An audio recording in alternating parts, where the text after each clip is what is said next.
আসসালামু আলাইকুম রহমতুল্লাহি বারাকাতুহু। সম্মানিত ভিউয়ার্স, সকলে কেমন আছেন? আশা করি আল্লাহর অশেষ রহমত আলহামদুলিল্লাহ সকলে অনেক অনেক ভালো আছেন।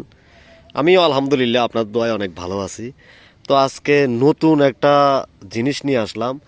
আসলে এই, এগুলা আমরা ছোটোবেলায় এগুলা নিয়ে অনেক ফাইজলামি করতাম, ঠিক আছে? তো এগুলা আমরা মেয়েদের অনেক উপকার করতাম এগুলা দিয়ে। তো এগুলো হচ্ছে যারা শৈশব কাটিয়েছেন গ্রামে তারা অবশ্যই বলতে পারবেন। আমরা ছোটোবেলায় এগুলা নিয়ে অনেক খেলা করতাম, ঠিক আছে? তো এগুলা আমরা নোয়াখালী ভাষা এগুলার আমরা লাসা কই, ঠিক আছে? তো এগুলা গাছে ধরে। তো এই ফলের মতনে একবারে এগুলা লাসা কোনো আমরা জিব্বে লাগায় আগে চাইতাম, কোনো মিষ্টি টিষ্টি নাই এগুলা, ঠিক আছে? তো এগুলা হচ্ছে আমরা ওই যে সাদা যে কাগজ টাগজ আছে না, খাতা টাতা, তো এগুলো আমরা জোয়া দিতাম এই আটায় কিন্তু, ঠিক আছে? এগুলো একবারে ক্লিয়ার করে যে দেখাইতে পারি আপনাদেরকে করে, এই যে এগুলা দিই, এই যে একবারে ক্লিয়ার, ঠিক আছে? এগুলো আটা আটা, ঠিক আছে? এই আটা দিই আমরা এই বইটো এগুলো জোয়াইতাম, ঠিক আছে? একবার প্রচুর আটা, এই যে দেখছেন এগুলা মানে খাতা টাতা জোয়াইতে এগুলো লাগতো, কাজে লাগতো, হ্যাঁ? এগুলা প্রচুর আটা। তো আমরা মেয়েদের কি উপকার করতাম এগুলা দিই। তো আপনাদেরকে বলি, এগুলা হচ্ছে এই যে পড়তেছে না, ঠিক আছে? খোসা আটকে গেছে এটা। তো এগুলো আমরা মেয়েদের উপকার করতাম, আস্তে এভাবে নিতাম, ঠিক আছে? এই যে একবার কি আটা দেখছেন, এই যে ফেভিকল রে কইব তুই হার মানে এক পাশে থাক, ঠিক আছে? তো আমরা এগুলারে এভাবে ছিটতাম, এই যে এগুলারে এভাবে ছিটতাম, হ্যাঁ? সিঁড়ি তো কি করতাম, মেয়েরা যখন বসতো না তো আস্তে এভাবে টিপা, এভাবে টিপ দিয়া তো এই মেয়েদের চুলের মধ্যে আস্তে এই বিচিটা এবার বইয়ে দিতাম, ঠিক আছে? এমনি টিপ দিয়া, এমনি টিপ দিয়ে আস্তে চুলের মধ্যে বসাই দিতাম।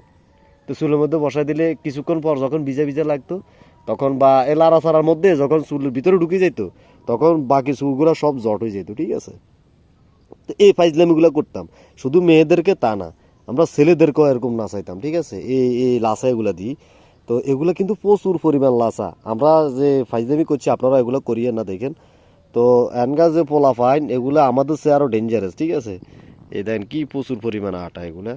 তো এই আটা এগুলা দিয়ে আমরা এই দুষ্টামিগুলো করতাম। আর এগুলা প্রচুর আটা, এই যে আতা হাতে লাগলে এই যে দেখেন এগুলো হলো লাসা। এগুলা শুধু জোয়াবের তালে আছে, ঠিক আছে? মানে কাজে লাগে, আর কোনো কাজে লাগে না এটি। এই যে সব আটা, আর এগুলা শুকাইলে আরো মারাত্মক। হ্যাঁ, এগুলো ছোট্ট চা না, হ্যাঁ? তো এগুলা এর কারণে আপনাদেরকে আপনাদেরকে ভিডিওটা শুধু উপহার দেওয়ার জন্যই এইগুলা সংগ্রহ করা, ঠিক আছে? এগুলো আমি এক জায়গাতে দেখলাম, দেখার পরে আমি এগুলা আনলাম। আমি কই না, আমার যে দর্শকরা আছে, আমার যে ভিউয়ার্সরা আছে তাদের সাথে আমি এটা শেয়ার করব, অবশ্যই শেয়ার করব। এই যে এগুলা, ঠিক আছে? এই যে এগুলা, তবে দেখতে অনেক সুন্দর, মনে হয় যে আসলে কি একটা ভিটামিন জাতীয় খাবার, ঠিক আছে? কিন্তু আসলে না, এগুলো হলো লাসা। এগুলো ক্ষতিকারক, মানে এই একজনের চুল লগা আটকে দিলে যখন চুলগুলো আটকে যায় তখন এটা তো ক্ষতি নাকি, এটাকে আর উপকার না। এটা আমরা হয়তো কিছু বিনোদন পাই আর কি, কিন্তু হেরা চুলগুলো ছুটাইতে অনেক ঝামেলা। আল্লাহ একবার তেল টেল দিলেও এগুলা ছুট তো চায় না, ঠিক আছে? এই যে হালাই দিলাম পানির ভিতরে। তো এ এই যে লাসাই, কি পরিমাণ লাসাই যে!